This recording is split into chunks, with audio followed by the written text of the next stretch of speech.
Hello guys, আমি কিন্তু আজ একটা কলকা ড্র করেছি। আপনারা দেখতে পাচ্ছেন হয়তো।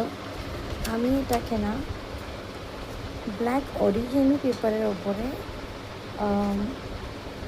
সিলভার পেইন্ট ব্রাশ দিয়ে ডিজাইনটাকে ড্র করেছি।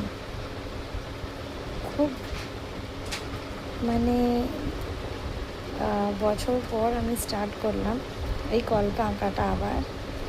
এটা আমার কিন্তু শখ ছিল আগেও, বহু বছর আগে, কিন্তু আমি আবার একটা স্টার্ট দিলাম।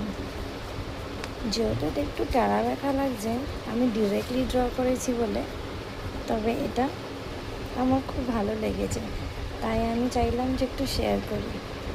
আপনারা দেখতে পাবেন যে আজকালকার ব্রাইডসরা খুব বড় বড় ডিজাইনস পছন্দ করে না, তবে আমাদের বাঙালিয়ানাটাকে বাঁচিয়ে রাখতে হলে এই সমস্ত ছোট্ট ছোট্ট অ্যান্ড ইজি ডিজাইনসগুলো খুব সুন্দর লাগে। কিন্তু চন্দনের মাধ্যমে ব্রাইডসদের জন্য এই কলকাটা খুব সুন্দর লাগবে। আমি এতে টিকলি ইউজ করেছি, মানে বিন্দি। ইয়েলো কালারটাকে সেন্টারে রেখেছি, আর ওপরে অরেঞ্জ অ্যান্ড নিচের দিকে অরেঞ্জ, আর সাইডেতে আমি